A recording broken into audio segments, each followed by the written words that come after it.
Hello and welcome viewers, this is Sultan Fayaz and you are watching Sultan Fayaz official YouTube channel. नाज़रीन, आज पंजाब के अंदर नए मुंतखब जो वज़ीर आला है मरीम नवाज़,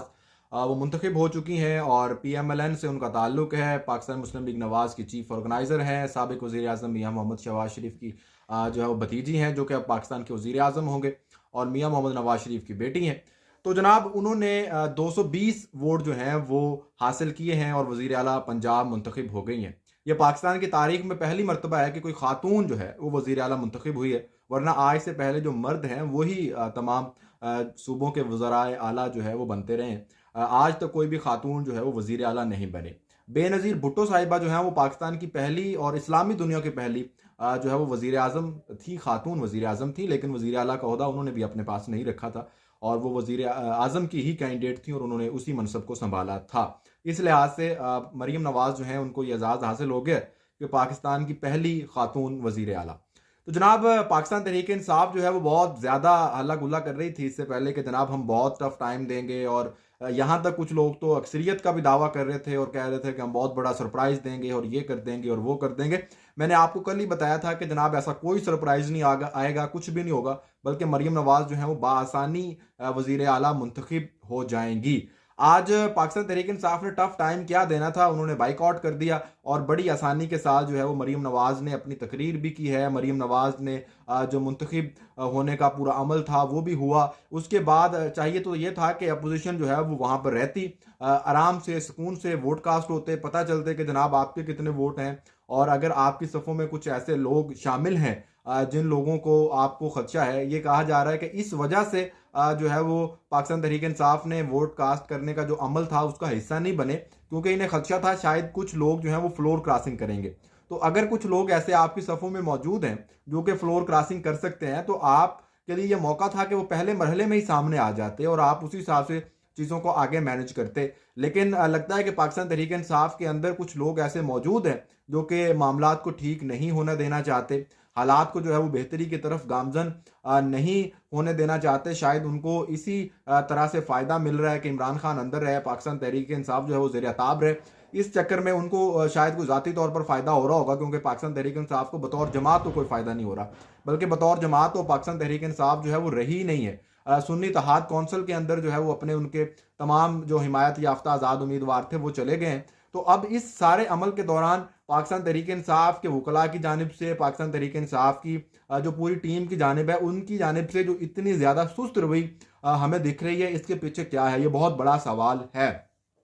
क्योंकि हमने देखा है कि पाकिस्तान तहरीक इंसाफ ने ये दावा तो किया कि जनाब हमारी सीटें चोरी हो गई हैं, ये हो गया, वो हो गया, फलां हो गया, लेकिन उसके बाद ना वकला ने उसको उस तरह से परसू किया है, ना ही उस पर उस तरह से जो है वो कहीं किसी अदालत के अंदर जो उन्होंने रजू किया है अदालत से, और ना कोई इस किस्म का मजीद उन्होंने कदम उठाया है। बल्कि सिर्फ सोशल मीडिया के ऊपर जो सोशल एक्टिविस्ट हैं पाकिस्तान तहरीक इंसाफ के, वो तो बहुत दावे कर रहे हैं जनाब हमारी इतनी सीटें थीं, ये हो गया, वो हो गया, लेकिन पाकिस्तान तहरीक इंसाफ की क़यादत उस तरह से सामने क्यों नहीं आ रही? पाकिस्तान तहरीक इंसाफ की क़यादत ने उस पर उस तरह से क्यों नहीं जो है वो अमल किया? और जिस तरह से कहते थे कि हम मैंडेट का तहफ़्फ़ुज़ करेंगे, हम मैंडेट को बचाएंगे, तो वो मैंडेट को बचाया क्यों नहीं गया? तहफ़्फ़ुज़ क्यों नहीं हो सका? अगर पाकिस्तान तहरीक इंसाफ ने इतनी सीटें हासिल कर ली थी, तो उसके बाद इतनी आसानी के साथ वज़ीर आला मुंतखब हो जाना पंजाब का, मरीम नवाज शरीफ का, दूसरी जानिब से कोई वोट ही नहीं है, आपका ज़ीरो वोट है आफ्ताब का, जो कि पाकिस्तान तहरीक इंसाफ के नहीं बल्कि पाकिस्तान तहरीक इंसाफ तो पार्टी खत्म हो गई, सुन्नी इत्तेहाद कौंसिल के जो उम्मीदवार थे उनको ज़ीरो वोट पड़ा है,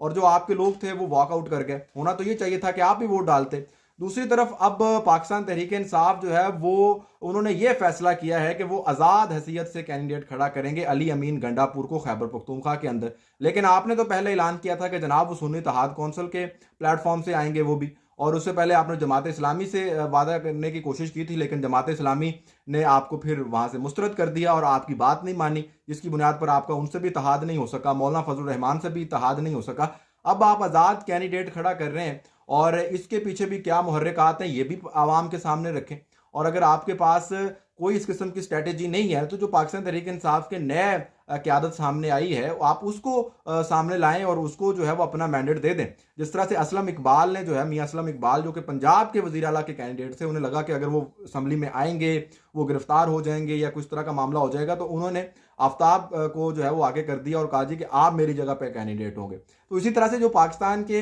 तहरीक इंसाफ की जो क़यादत है, अगर वो सामने नहीं आ सकती तो वो नए लोगों को जिम्मेदारियां दें, ताकि पाकिस्तान तहरीक इंसाफ जो है वो इस जो ज़ेर अताब आई हुई है इस वक्त उससे निकले। लेकिन मेरा ख्याल है कि कुछ ऐसे लोग वहां पर शामिल हैं, जिस तरह से हाशिम डोगर साहब थे, हालांकि वो पाकिस्तान तहरीक इंसाफ थे, अब खबरें आ रही हैं कि जनाब वो विकेट के दोनों तरफ खेल रहे थे और पंजाब के अंदर जो टिकटें बांटी गई और सब कुछ हुआ, वहां पाकिस्तान तहरीक इंसाफ को कमजोर करने में बहुत बड़ा किरदार था इनका। तो ये पूरा का पूरा एक जो अमल है, इसको पाकिस्तान तहरीक इंसाफ को दोबारा से रिव्यू करने की जरूरत है कि हम कहां से हमें मार पड़ रही है। हो सकता है कि आप बाहर देख रहे हैं दुश्मन और दुश्मन आपके घर पे ही हो और घर से ही आपको मार पड़ रही हो, तो सबसे पहले अपने घर के भेदी को तलाश करें, उसके बाद आगे चलें। और जिस तरह से पाकिस्तान तहरीक इंसाफ बिल्कुल खामोशी से सारा कुछ जो है वो देख रही है, इसके ऊपर बहुत सवाल हैं कि आया कि कहीं जो डील की बातें हो रही थी कि 3 साल खामोशी, 3 साल कुछ नहीं किया जाएगा, कहीं वो डील तो नहीं होगी पाकिस्तान तहरीक इंसाफ की, और अब 3 साल के लिए इन सियासी जमातों को जो है वो ये बर्दाश्त करने के लिए तैयार हो गए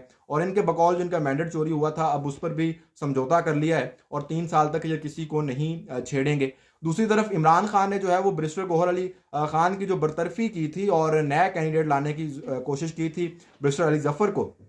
अली जफर तो जो है वो इसको बात से फिर पीछे हट गए कि जनाब मैं नहीं बन सकता क्योंकि मैं बतौर वकील अपनी जिम्मेदारियां सर अंजाम दे रहा हूं और इमरान खान को जो है वो मैं बाहर निकलवाने की कोशिश कर रहा हूं। अगर मैं चेयरमैन भी बन जाऊंगा तो ये दोनों चीज़ें मुतसादिम आ जाएंगी कि एक पाकिस्तान तहरीक इंसाफ का मौजूदा चेयरमैन अपने पिछले चेयरमैन को जो है वो जेल से निकलवाने की कोशिश कर रहा है। तो ये सारी सूरत हाल जो है इसको हमें देखने की ज़रूरत है कि अगर पाकिस्तान तहरीक इंसाफ के अंदर इस तरह की कुछ चीज़ें हैं चल रही हैं, तो जो पाकिस्तान तहरीक इंसाफ का वर्कर है, जो सपोर्टर है, वोटर है, वो इससे बहुत ज़्यादा बदहज़न हो रहा है। और आज मैं देख रहा था कि सोशल मीडिया पर मुख्तलिफ जो लोग हैं वो इस पर बात भी कर रहे हैं कि पाकिस्तान तहरीक इंसाफ को इस नहज तक जो पहुंचाने वाले लोग हैं उनको दोबारा से पाकिस्तान तहरीक इंसाफ के अंदर इतनी बड़ी जिम्मेदारियां देना, और पाकिस्तान तहरीक इंसाफ ने जिस तरह से पहले पूरा बयानिया बनाया अपना कि एंटी अमेरिकन, एंटी इस्टेब्लिशमेंट, हम जो है वो अमेरिका और इस्टेब्लिशमेंट को जो है वो उनकी हदूद के अंदर धकेल देंगे, और जैसे ही इंतखाबात जीते सारा वोट इसी नाम पर लिया, और जैसे ही इंतखाबात जीत के आए तो सबसे पहले जिस बंदे को नॉमिनेट किया गया वजीर आजम के कैंडिडेट के लिए वो उमर अयूब खान है, वो पोता है अयूब खान का और पाकिस्तान के सबसे तारीख के सबसे बड़े डिक्टेटर का पोता है, जिसने इस मुल्क के अंदर मार्शला की जो पूरा एक बुनियाद रखी है जिस बंदे ने, उस बंदे के पोते को आपके आके खड़ा कर देते हैं वजीर आजम की कैंडिडेट के तौर पर। अब आप कहेंगे कि वो दादे की बात और थी, बाप की बात और थी, अब बेटे की बात और है। तो जो बेटा साहब हैं उसकी भी आप पूरी की पूरी सियासत देखें तो क्या उसकी कौन सी इनकलाबी सियासत है। हर वो सियासी जमात जो इक़्तिदार में आ रही थी, जो एस्टैब्लिशमेंट की मंजूर नज़र थी, वो शख्स भी उसी जमात के अंदर बैठा हुआ था और उसी जमात को सपोर्ट कर रहा था, उसी जमात के साथ पॉलिटिक्स कर रहा था। तो आज ये किस तरह से शख्स जो है वो इनकलाबी हो गया है और आपके नज़रिए के साथ खड़ा हो गया है। दूसरी जानिब इमरान खान ने हमें बताया कि जनाब अमेरिका हमारा मुखालिफ है, अमेरिका ने जो है वो सारा कुछ किया है और अमेरिका ने जो पाकिस्तान के अंदर मेरी हुकूमत निकलवाई है, इसके अंदर सारा अमल दखल जो है वो हुकूमत का था, अमेरिका का था और साथ में इस्टेब्लिशमेंट का था। इस्टेब्लिशमेंट वाली बात से जिस तरह से यू टर्न लिया गया है वो तो मैंने आपके सामने रख दी, अब अमेरिका वाली बात भी सुन लें। तो अमेरिका का हमें चूरन बेचा गया और कहा गया जी अमेरिका हमारा बहुत बड़ा मुखालिफ है, उसने हमारी हुकूमत निकाल दी, हमारी जो आज़ादी छीन ली, ये हो गया वो हो गया, हम हकीकी आज़ादी की जंग लड़ेंगे। अब आवाम से वोट लेके जब वो इक़्तिदार के अंदर आ गए तो अब इमरान खान साहब अमेरिका से मदद मांग रहे हैं और कह रहे हैं कि IMF जो है वो पाकिस्तान के अंदर होने वाले इंतखाबात को देखे और उन इंतखाबात के अंदर जो है वो क्योंकि उनके नज़दीक शफाफियत नहीं हुई, क्योंकि उनकी हुकूमत नहीं आई है, तो लिहाजा उन इंतखाबात को दोबारा से करवाया जाए या जहाँ पर जो उनके ख्याल में उनको सीटें नहीं मिली उनको दिलवाई जाए तो फिर इंसाफ हो जाएगा और IMF जो है वो यहाँ पर आके पूरा का पूरा मामले को परसू करे। तो ये आप जो हमें पहले चूरन बेचा है हमें कि अमेरिका मुखालिफ है, अब अमेरिका के क्यों आप जो आके कदमों में पड़ गए हैं और उनसे क्यों मदद मांग रहे हैं। तो ये सवाल है पाकिस्तान तहरीक इंसाफ के लोगों को भी अपने लोगों से पूछने की ज़रूरत है, अपने सपोर्टर से, कायद से पूछने की ज़रूरत है। हमारे यहाँ ट्रेंड ये है कि हम जिसे वोट देते हैं हम उससे सवाल नहीं पूछते, हालांकि होना तो ये चाहिए ना, हमने जिसे वोट दिया है, जिसे सपोर्ट किया,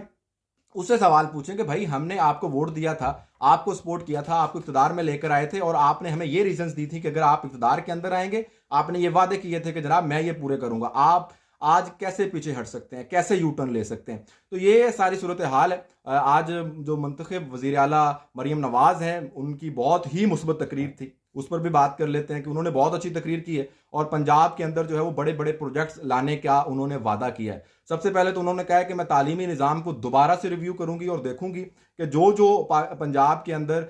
अमीर और गरीब की तालीम के दरमियान फ़र्क है, जो सिलेबस का फ़र्क है, जो निसाब का फ़र्क है, उसको पहले सबसे पहले ख़त्म किया जाएगा। उसके बाद दोबारा से इन स्कूलों को जो है वो मॉडल स्कूल बनाया जाएगा, थाना कल्चर को जो है वो बेहतर किया जाएगा, मॉडल थाने बनाए जाएंगे। इसके साथ साथ हर ज़िले के अंदर जो है वो दानिश स्कूल बनाए जाएंगे और ख़वातीन को हकूक़ दिए जाएंगे, ख़वातीन के जो है प्रोटेक्शन के लिए काम किया जाएगा, ख़वातीन के जो विरासत के मामलात हैं उसके ऊपर काम किया जाएगा। इसके अलावा 20 से 25 ऐसी सर्विसेज हैं जैसे कि डेथ सर्टिफिकेट है, बर्थ सर्टिफिकेट है, ये जो है आपके घर तक पहुंचेंगी। इसके लिए आपको किसी यूनियन काउंसिल नहीं जाना पड़ेगा, किसी और दफ्तर नहीं जाना पड़ेगा। तो इस किस्म की जो चीज़ें हैं, शनाख्ती कार्ड जो है, जो इस तरह के डॉक्यूमेंट्स आपके ज़रूरी डॉक्यूमेंट्स होते हैं, वो उनको आपकी घर की दहलीज तक पहुंचाने का प्रोजेक्ट लाया जा रहा है डिजिटल तरीके से। ये सारी बातें सुनने में तो बहुत अच्छी लगती हैं। इमरान खान साहब ने भी ये सारी बातें की थी और हमने उस टाइम उनको भी सपोर्ट किया था। हमने कहा था कि जनाब अगर आप बातें कर रहे हैं तो आए आके करें, लेकिन उनके जो वादे थे, करोड़ नौकरियां, 50 लाख घर, वो उस पर पूरा नहीं उतर सके थे।